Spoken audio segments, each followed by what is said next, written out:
को सुनिए। हाँ, श्रीनगर से जी सर। हाँ हाँ, वेरी एमटी थी। Whoever is here, you talk to, na? You can't look for people. ANI is here. Sir, please start. Sir, please start. Meeting के बाद मैंने कोई भी प्रेस से बात नहीं की। मैंने प्रेस से इसलिए बात नहीं की कि मैं समझता हूँ कि पहले मुझे अपने पार्टी के लोगों से बात करनी चाहिए और जो अलायंस फॉर गुप्कार के मेंबर्स हैं उनसे भी बात करनी है। वज़ीर आज़म की मुलाकात जो थी वो बहुत अच्छी रही। उसमें सब पार्टीज ने अपने अपने ख्यालात उनके सामने रखे और ये पहला कदम था उनकी तरफ से कि किसी के तरीके से जम्मू कश्मीर में हालात बेहतर बनाए जाएं और एक सियासी दौर शुरू किया जाए। इसके अलावा मैंने आपसे कुछ कहना नहीं। जब तक मैं अपनी जमात से बात नहीं करूंगा मैं आपके सामने कोई और के बारे में कह नहीं सकता। बाकी आपको सब पता है, उमर साहब ने आप बहुत से वहाँ पे प्रेस वालों से भी बात की है और अखबारों में भी है वहाँ से। अगर आपने कुछ पूछना है तो पूछ।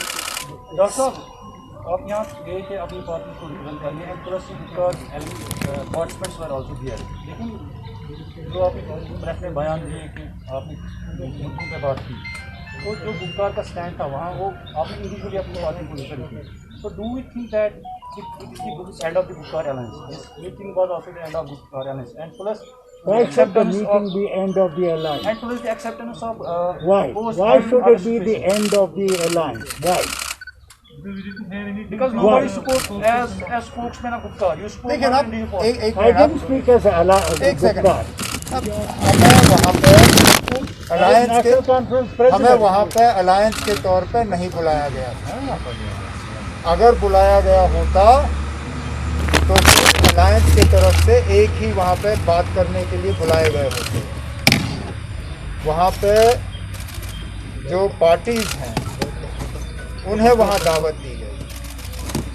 वहाँ पे नेशनल कॉन्फ्रेंस, पीडीपी और सीपीआईएम जो गुप्कार अलायंस के मेंबर्स हैं उन्होंने मीटिंग में शिरकत की। लेकिन मीटिंग में शिरकत करके हमने कोई ऐसी बात नहीं की जो गुप्कार अलायंस के एजेंडा के बाहर रही हो। आखिरकार गुप्कार अलायंस ने क्या कहा है कि 5 अगस्त 2019 को हम कबूल नहीं करते और इसके लिए जो हमें कॉन्स्टिट्यूशनली, पीसफुली, लीगली, पॉलिटिकली जो हमें करना होगा इसको अंडू करने के लिए वो हम करेंगे।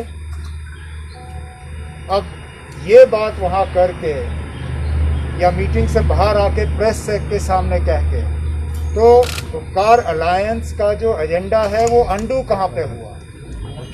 ना वहाँ जाके किसी ने भी वज़ीर आज़म से ये कहा कि ना अब 5 अगस्त मतलब हम में से जो गुप्कार अलायंस के मेंबर्स हैं वहाँ पे किसी ने तो ये नहीं कहा ना आपके पास 5 अगस्त को हम कबूल करते हैं, आगे बढ़िए। हमने कहा ना कि हम वहाँ लोग नाराज़ हैं, इस फैसले से खुश नहीं हैं, वो चाहते हैं कि तब्दीली हो। लेकिन अब हमें लोगों को धोखा भी नहीं देना है। हम अगर लोगों को ये कहें कि ना कि हम 5 अगस्त के फैसले का रिवर्सल जो है मोदी साहब से ही हासिल करेंगे, वो लोगों को धोखा होगा ना। जिन्होंने हमसे लिया, हम क्या लोगों को यही धोखा दें कि उन्हीं से हम वापस हासिल करेंगे? और साफ अल्फाजों में वज़ीर आज़म साहब के सामने न सिर्फ महबूबा मुफ्ती साहिबा ने, फारूक साहब ने भी ये कहा ना बीजेपी को 70 साल लगे अपना 370 को हटाने का एजेंडा कामयाब कराने में। हमें अगर 70 हफ्ते, 70 महीने या जितना टाइम लगेगा हम अब मतलब हम अपने मिशन से पीछे नहीं हटेंगे। तो साफ अल्फाजों में जो हमें कहना था कह दिया और वज़ीर आज़म साहब ने सुना। और क्या चाहते हैं आप? Umar Saab, do we see the 70% of what Home Minister said in his press conference was about delimitation commission, and he insisted that this process should start. So after the meeting, do you think that now it is clear that as you participated in a meeting in Delhi, you will participate in the process of the delimitation? As far as the delimitation commission is concerned, the party has made it very clear. They have authorized Dr. Saab to take a view as and when necessary. There has been no fresh approach to the National Conference from the delimitation commission. As and when the delimitation commission makes an approach to the National Conference, Dr. Saab has been authorized by the party to take a view. And what will be that view? Now, why should we tell you here? We'll tell the delimitation commission. No? He has been authorized to take a view. He'll take a view at that time. जिस तरह से अमित शाह का statement आया या tweet आया या मोदी साहब का ट्वीट आया मीटिंग के बाद, तो उसमें इलेक्शन से फिर वो दिन सीक्वेंस के हिसाब में से किया था, तो क्या आपको वो तस्लीम है? देखो हमने देखना ये बात मतलब अमित शाह साहब की जो बात आई वो बाकियों के बोलने के बाद आई, लेकिन वज़ीर आज़म साहब की तकरीर से पहले आज़ाद साहब ने हम सब के तरफ से वहाँ बात की और कहा कि ये टाइमलाइन हम नहीं मानते। डिलिमिटेशन इलेक्शन स्टेटहुड नहीं, डिलिमिटेशन स्टेटहुड फिर इलेक्शन। अगर इलेक्शन कराना ही है तो पहले स्टेटहुड लौटा दीजिए, उसके बाद फिर इलेक्शन पे हम बात करेंगे। तो ये बात हमारे तरफ से आज़ाद साहब ने वहाँ मीटिंग में रखी है और हम इस बात पे जब जब हमें मौका मिलेगा हम इस पे जोर जो है देते रहेंगे। Thank you, sir. Umar Saab, your party member Hasnan Masoodi Saab has said that even if the 370 is sub judice, that doesn't mean that we will not fight for it outside, even for the Supreme Court politically as well. But you have said that you don't want to go. नहीं ना, we have not said. आप क्यों? हमने कब कहा? ना हमने sub judice अल्फाज का इस्तेमाल किया। हमने कहा ना that we will fight it for it politically, constitutionally and legally. Sub judice, unfortunately, words were used only by two people. Ghulam Nabi Azad Saab used the term that it is sub judice and he doesn't want to talk about it, and Muzaffar Beg Saab said it is sub judice and you can't talk about it. I do not believe that just because it is in front of the Supreme Court that it is not a subject for discussion. Of course it is a subject for discussion. It is a subject for discussion. We discuss it. It was a subject in our DDC polls. We will continue to agitate the matter and I keep making this point. Legally, constitutionally and peacefully. That is our right and we will exercise that right. And personally, if the Article 370 was not restored, you won't fight the election. मैं personally थोड़ी ना यहाँ बैठा हूँ, मैं party की तरफ से बैठा हूँ यहाँ। मैंने बार इस सवाल का जवाब दिया है। मेरा फिलहाल इलेक्शन लड़ने का कोई इरादा नहीं है। पार्टी का जो फैसला होगा वो अपनी जगह। अब आपको उससे क्या लेना देना? मैंने आपसे कहा ना फिलहाल मुझे इलेक्शन लड़ने का कोई शौक नहीं है। Sir, one of the members is Mehdi Saab is very angry with the party. Have you consulted him or talked about him, or do you want? He is almost. No, I'm not going to discuss individuals here. Thank you, sir. If there is something that is between us.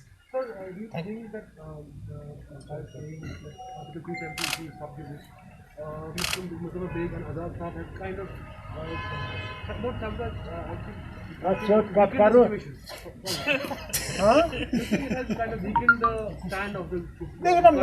Neither of them are members of the Gupkar Alliance.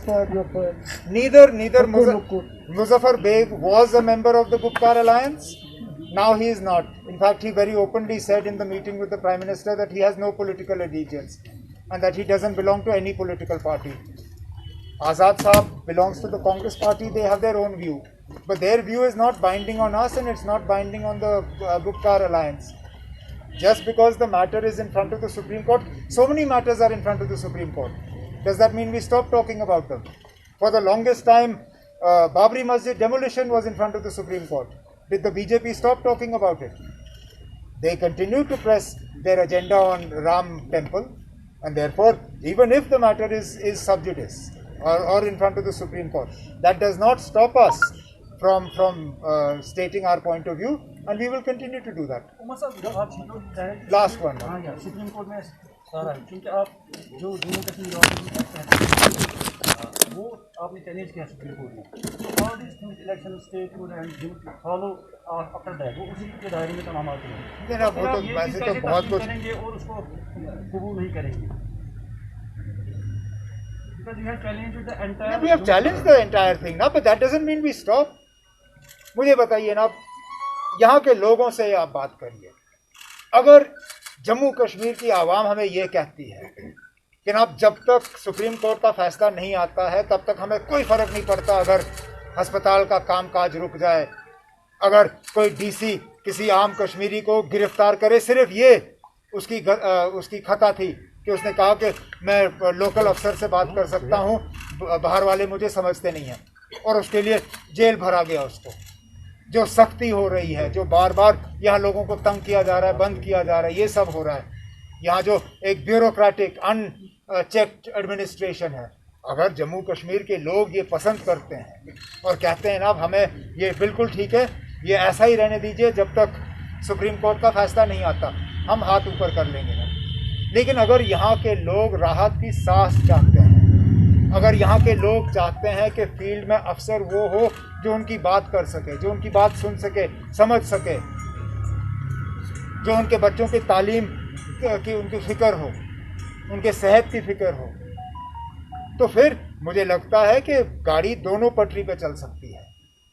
वो लड़ाई हम छोड़ेंगे नहीं, लेकिन जहाँ जहाँ हम लोगों को थोड़ी बहुत मुसीबत से निकाल सकते हैं, निकालना चाहिए ना। Dr. Sir, you conveyed for when will the next meeting be or when will the engagement, how will it go forward, any kind of... Nothing is nothing. I am very frank about that. The meeting took place. In a good atmosphere it took place. And I made it very clear. The first Prime Minister of India promised us plebiscite, but went back on it. Narasimha Rao ji, before election, promised us autonomy and said sky is the limit, but not independence.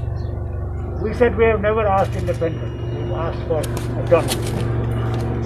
He promised us on the floor of the house. Where is it? Thank you. So I said frankly, there is a level of mistrust, and that mistrust has to be removed. How you remove it, you have to take that. That is why even Dr. Karan Singh today, if you read the newspaper, has said that statehood must be brought forward. So let's not jump. Let's see what they do. How do they remove that mistrust? Or will they continue that mistrust? What makes you hopeful now? I cannot say more than this. That is enough. Subscribe Asian Mail, press bell icon, never miss an update.